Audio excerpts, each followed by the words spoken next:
राज्य विधिमंडळाच्या पावसाळी अधिवेशनाचा दुसरा दिवस आरोप प्रत्यारोपांनी गाजला। पावसाळी अधिवेशनादरम्यान मंत्री गैरहजर असण्यावरून सत्ताधारी आणि विरोधकांमध्ये जोरदार खडाजंगी झाल्याचं चित्र। अनुपस्थित मंत्र्यांऐवजी इतर मंत्र्यांनी उत्तर देण्याच्या अधिकारावरून विधानसभा अध्यक्ष राहुल नार्वेकर, मंत्री शंभूराज देसाई, आदित्य ठाकरे यांच्यात विधानसभेत तूतूमैमै झाली। विधानसभेत मंत्र्यांच्या अनुपस्थिती आणि त्यांच्याऐवजी इतर मंत्र्यांना किंवा राज्यमंत्र्यांना उत्तर देण्याचे अधिकार देण्याच्या मुद्द्यावरून शिवसेना ठाकरे गटाचे नेते आदित्य ठाकरे यांचा तीव्र आक्षेप। सभागृहात याच मुद्द्यावरून आदित्य ठाकरे आणि मंत्री शंभूराज देसाई यांच्यातही मोठी खडाजंगी।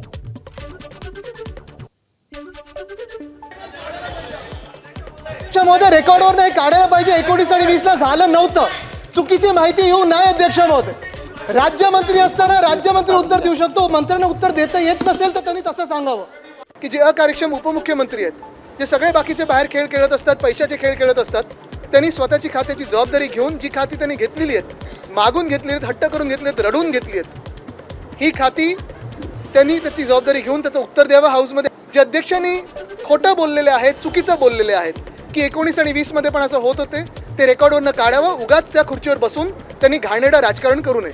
स्वतः मंत्री असतात, मी स्वतः येतो, मुख्यमंत्री स्वतः येऊन उत्तर देतात आणि त्यामुळे हे कलेक्टिव्ह आमची रिस्पॉन्सिबिलिटी आहे, जबाबदारी आहे। त्यामुळे काय आहे, आता काय झालंय, त्यांच्याकडे मुद्दे नाही आहे, ते डेस्परेट झालेले आहेत, फ्रस्ट्रेट झालेले आहेत आणि आता त्यांचं मानसिक संतुलन बिघडलेलं आहे। दरम्यान 2019ला मुख्यमंत्री कुठे उत्तर द्यायचे असा सवाल करत शंभूराज देसाईंनी उद्धव ठाकरेंचं नाव न घेता टीका केली आहे। 19ला काय होतं, 2019ला महाविकास आघाडी सरकारच्या मुख्यमंत्र्यांनी स्वतः उत्तरं दिली का सभागृहामध्ये? देत होते का स्वतः उत्तरं? ते सुद्धा असे अधिकार देत होते ना त्यांच्या मंत्र्यांना। 2019 ते 22 महाविकास आघाडीच्या मुख्यमंत्र्यांनी सुद्धा अशा पद्धतीचे अधिकार त्यांच्या मंत्र्यांना दिलेले होते। त्याच्यापेक्षा वेगळं आता काही झालेलं नाही। तुमच्या काळात चालतं, तुम्ही होता त्यावेळी चालायचं आणि आता का चालत नाही? विदर्भातील वाघांच्या वाढत्या हल्ल्यांचा मुद्दा पावसाळी अधिवेशनात चर्चेत आला आणि या संदर्भात एक लक्षवेधी मांडण्यात आली। गेल्या काही काळात विदर्भात वाघांचे हल्ले मोठ्या प्रमाणात वाढलेत। मे महिन्यात चंद्रपूरच्या सिंदेवाही तालुक्यात वाघाच्या हल्ल्यात 4 महिलांचा मृत्यू झाला होता आणि त्यानंतर हा मानव वन्यप्राणी संघर्ष थांबण्यासाठी उपाययोजना करण्याची मागणी जोर धरू लागली होती। राज्यातल्या जंगलांमध्ये वाघ आणि बिबट्यांची संख्या वाढत असतानाच त्यांच्या नैसर्गिक खाद्याची कमतरता दूर करण्यासाठी वनमंत्र्यांनी एक अनोखा निर्णय जाहीर केला। जंगलातील हिंस्र प्राण्यांना पुरेसं अन्न मिळेल याच्यासाठी आता पोल्ट्री फार्मच्या धर्तीवर रॅबिट फार्म सुरू केलं जाणार असल्याची माहिती वनमंत्री गणेश नाईक यांनी विधानसभेत दिली। जंगलात वाघ आणि बिबट्यांना भक्ष्य कमी पडत असल्यानं ते मानवी वस्त्यांकडे वळतायत आणि त्यामुळे वन्य प्राण्यांच्या हल्ल्यांचं प्रमाण वाढतंय। या समस्येवर उपाय म्हणून वनविभागानं रॅबिट फार्मचा अनोखा पर्याय सुचवलाय। वाघांना बिबट्यांना जे खाद्य लागतं ते खाद्य अपुरं पडायला लागले असे त्यांचे म्हणणं आहे। जसे पोल्ट्री फार्म आहे तसे रॅबिट फार्म तयार करायची भूमिका घेऊ आपण। विनोदाचा भाग नाहीये। बटर जसे खाजगीमध्ये बटर फार्म आहेत तशा प्रकारचे बटर फार्म पण तयार करू। दरम्यान वनमंत्र्यांच्या निर्णयावर भाजपचे आमदार आणि माजी वनमंत्री सुधीर मुनगंटीवारांनी चांगलाच संताप व्यक्त केला। मंत्रालयातल्या अधिकाऱ्यांना झाडाला बांधून बाजूला वाघ सोडा अशा शब्दात त्यांनी वनविभागाच्या अनोख्या निर्णयावर संतप्त प्रतिक्रिया दिली। मुंबईच्या मंत्रालयामध्ये बसून चंद्रपूर, गडचिरोली किंवा तत्सम जिल्ह्यातील दुःख त्यांना समजून येत नसेल तर कायदा, एक दिवसाचा कायदा करा। असे अधिकारी जे फाईलवर बसले आहेत त्यांना एक दिवस झाडाला बांधा, म्हणजे लक्षात येईल वाघ सोडल्यावर इतरांच्या जीवावर काय बिततं। महिला अत्याचाराच्या घटनांमध्ये महाराष्ट्र दुसऱ्या क्रमांकावर असल्याची कबुली स्वतः मुख्यमंत्री देवेंद्र फडणवीसांनी विधानसभेत दिली। नॅशनल क्राईम रेकॉर्ड ब्युरोच्या आकडेवारीनुसार 2024च्या तुलनेत 2025 मध्ये बालकांवरच्या अत्याचारांमध्ये 482 वाढ झाली आहे। कोल्हापूर परिक्षेत्रात 2024 ते 25 दरम्यान महिलांवरच्या अत्याचाराच्या 2262 तर विनयभंगाच्या 4485 घटना घडल्या। यासोबतच अहिल्यानगरमध्ये 2022 ते 25 दरम्यान अल्पवयीन मुलींवरील अत्याचाराच्या गुन्ह्यांच्या 641 घटना घडल्या असून यावर्षी जानेवारी ते मार्चपर्यंत 41 घटना नोंदवल्या गेल्या. राज्यात जानेवारी ते एप्रिल 2024 या 4 महिन्यात 254 कोटी रुपयांचे ड्रग्ज जप्त करण्यात आल्याची माहिती सरकारनं विधानसभेत दिली. या कालावधीत अंमली पदार्थ बाळगल्याप्रकरणी 1142 गुन्हे दाखल झाले असून 1626 आरोपींना अटक करण्यात आली. तसंच अंमली पदार्थ सेवनाविरोधात 3199 गुन्हे नोंदवले गेले. यासोबतच ड्रग्ज तस्करीबाबत शासनाचे झिरो टॉलरन्स धोरण असून दोषी पोलीस कर्मचाऱ्यांवरही कारवाई होणार आहे. मुंबईसह राज्यात ANTFची 7 युनिट्स कार्यरत असून 2025 मध्ये 523 कोटींचे अंमली पदार्थ नष्ट करण्यात आले. आम्ही आता निर्णय करतो चांगले अधिकारी हे ANTF मध्ये गेले पाहिजेत.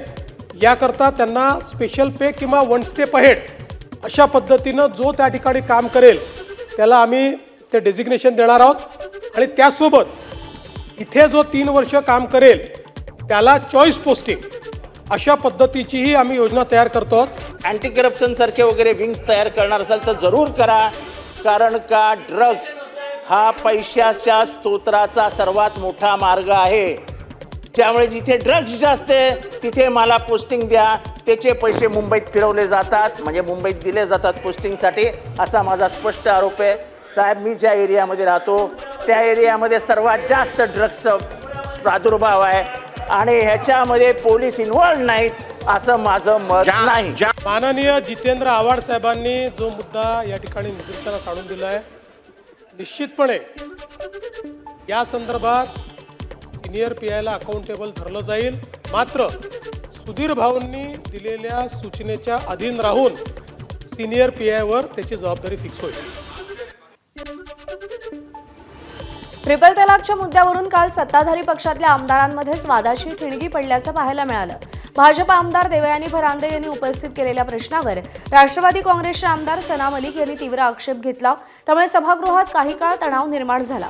दोन्ही महिला सदस्यांमध्ये शाब्दिक चकमक झाल्यानं सत्ताधारी बाकांवरच खडाजंगी पाहायला मिळाली आणि या मुद्द्यावरून सभागृहात जोरदार चर्चाही रंगली.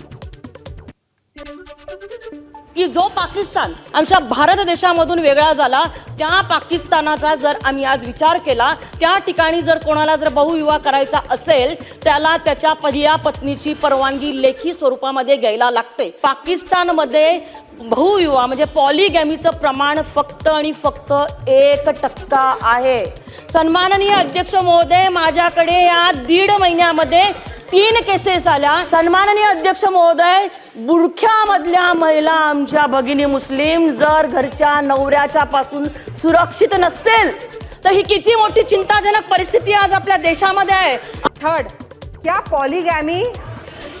पॉलीगैमी सिर्फ मुस्लिम्स में अलाउड है, लेकिन क्या सिर्फ मुस्लिम्स ही पॉलीगैमी कर रहे हैं? क्या सिर्फ मुस्लिम आदमी, क्या मुस्लिम पुरुष ही पॉलीगैमी कर रहे हैं? दूसरे रिलीजन में पॉलीगैमी नहीं हो रही है? हो रही है. पॉलीगैमी के कोई रूल्स फॉलो होते हैं. अगर उस तरीके से फॉलो हो रहे हैं तो पाकिस्तान का रेफरेंस नहीं दिया जाए, इस्लाम में कुरान का रेफरेंस दिया जाए और उसको इम्प्लिमेंट किया जाए. हा प्रश्न काय फक्त एकाच धर्मापुरता सीमित आहे का? धर्म ही आजपर्यंत आता गेली 1.25 वर्ष गृहराज्यमंत्री काम पाहतोय. माझ्या नजरेस तरी ट्रिपल तलाकच्या तक्रारी अन्य कुठल्या धर्मपंथीयांच्या मार्फत आलेल्या माझ्या निदर्शनास आलेल्या नाहीत. कारण ट्रिपल तलाक ही पद्धती काही विशिष्ट समाजामध्ये आहे, धर्मामध्ये आहे, म्हणून तिकडनं त्या तक्रारी येत आहेत. परंतु कायदा तयार करत असताना आपण कुठल्याही एका विशिष्ट धर्मपंथीयांसाठी आपण किंवा त्यांच्या बाबतीत आपण कायदा तयार करत नाही, तो सगळ्यांना लागू होतो. महाराष्ट्र सरकारनं शिवभोजन थाळी योजनेसाठी 150 कोटी रुपयांचा निधी मंजूर केलाय आणि या माध्यमातून केंद्र चालकांची प्रलंबित असलेली 216 कोटी रुपयांची जुनी थकबाकी देण्यात आल्याची माहिती राज्याचे अन्न आणि नागरी पुरवठा मंत्री छगन भुजबळ यांनी विधान परिषदेत दिली. पुणे आणि पिंपरी चिंचवड शहरामध्ये सद्यस्थितीत 42 शिवभोजन केंद्र यशस्वीपणे सुरू आहेत आणि तांत्रिक कारणांमुळे बंद झालेली उर्वरित केंद्रही पुन्हा सुरू करण्यास सरकार प्राधान्य देत आहे, असं छगन भुजबळ यांनी स्पष्ट केलं. ही योजना कोणत्याही परिस्थितीत बंद होणार नाही अशी ग्वाही देखील त्यांनी सभागृहात दिली आहे.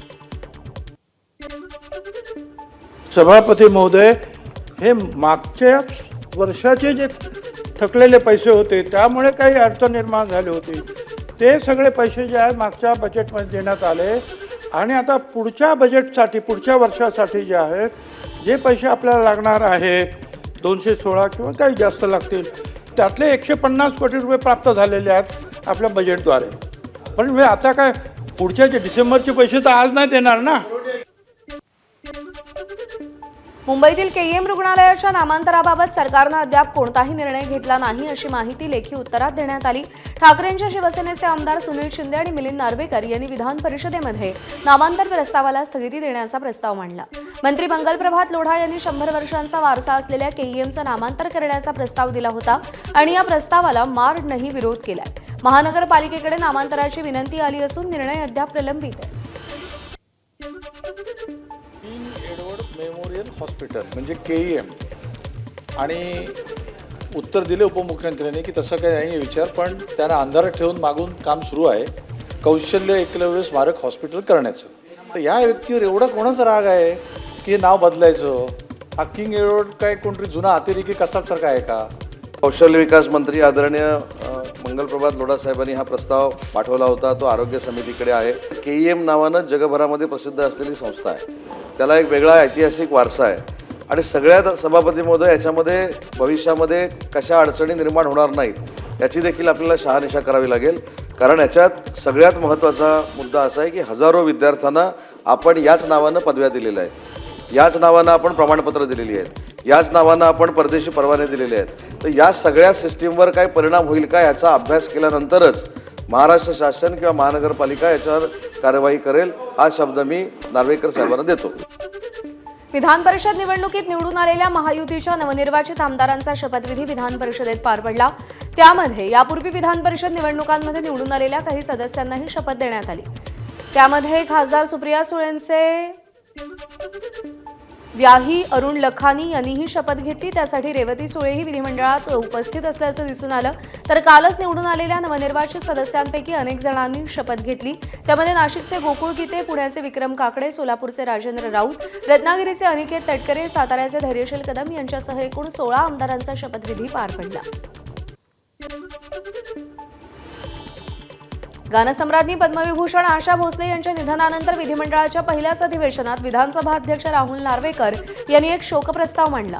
मात्र शोकप्रस्ताव वाचताना नार्वेकर कागदावर लिहिलेली वाक्यही अडखळत वाचत होते आणि ते पाहून मनसे अध्यक्ष राज ठाकरे यांनी सोशल मीडियावर आक्रमक पोस्ट शेअर केली.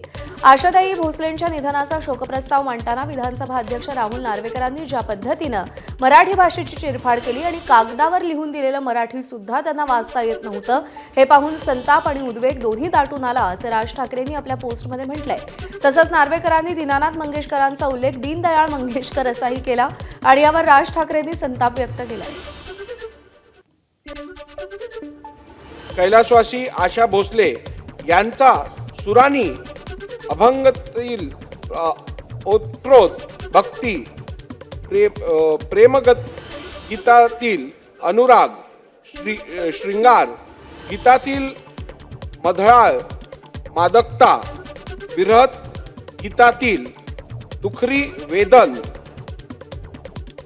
वेदना, उडत्या गाण्यातील खट्याळपणा आणि बिनधास्तपणा या समस्त भावना कोट्यावधी गान रसिकांच्या हृदयापर्यंत पोहोचविल्या.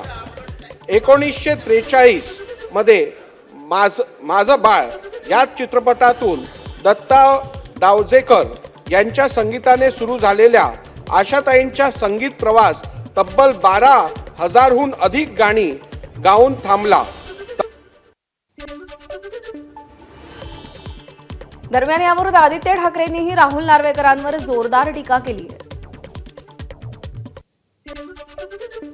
दुर्दैवी आहे, कारण आपल्याच राज्यात जर असं कोणी मराठी आणि वाचनच एवढं खराब असेल तर काय करू शकतो आपण. काल आपण पाहिलं असेल संपूर्ण सभागृहात देखील सगळेच आमदार जरा हैराण होते की असं काय आम्ही ऐकतोय.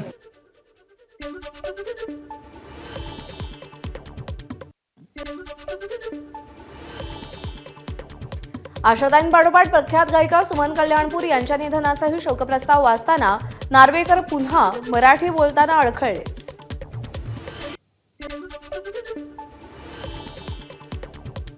मुंबई महाविकास आघाडीची आज महत्त्वपूर्ण बैठक पार पडणार आहे. या बैठकीला उद्धव ठाकरे, शरद पवार, हर्षवर्धन सपकाळ यांच्यासह आघाडीतील प्रमुख नेते उपस्थित राहणार आहेत.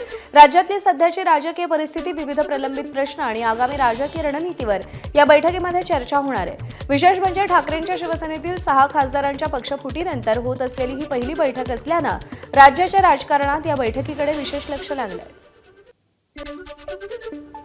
राज्यातल्या राजकारणात सध्या खासदार निधीचा मुद्दा चांगलाच गाजतोय. निधी मिळत नसल्याचं सांगत ठाकरेंना सोडून शिंदेंसोबत गेलेल्या 6 खासदारांच्या निधीवरून अधिवेशनात जोरदार खडाजंगी पाहायला मिळाली. या बंडखोर खासदारांच्या खात्यात खासदार निधीचे कोट्यवधी रुपये पडून असल्याचं आकडेवारीसह समोर आल्यानंतर विरोधकांनी त्यांच्यावर जोरदार टीका केली. खासदार स्थानिक क्षेत्र विकास योजनेअंतर्गत प्रत्येक खासदाराला वर्षाला काही विशिष्ट कोटींचा निधी मिळतो आणि हा निधी प्रामुख्यानं रस्ते, सार्वजनिक आरोग्य, पिण्याचं पाणी, शिक्षण आणि स्वच्छता यांसारख्या कामांसाठी खर्च केला जातो. मात्र आकडेवारी पाहिली असता ठाकरेंची साथ सोडणाऱ्या 6 खासदारांनी मंजूर निधीचा अत्यंत तुटपुंजा वापर केल्याचं उघड झालंय. खासदार संजय दिना पाटलांनी तर त्यांच्या खासदार निधीपैकी केवळ 1% निधीचा वापर केल्याचं उघड झालंय. बाकीच्यांची कामगिरी ही फारशी उत्साहवर्धक नाहीये. ओमराजे निंबाळकरांनी केवळ 10% वापर केलाय. संजय जाधव यांनी 25%, नागेश पाटील आष्टीकरांनी 26%, तर भाऊसाहेब वागचौरेंनी केवळ 4% निधी विकास कामांसाठी वापरला. त्यामुळे मिळालेला निधीच पूर्ण वापरला जाणार नसेल तर विकास निधी मिळाला नाही या तक्रारीत कितपत तथ्य असा सवाल उपस्थित झालाय. एबीपी माझा, उघडा डोळे बघा नीट.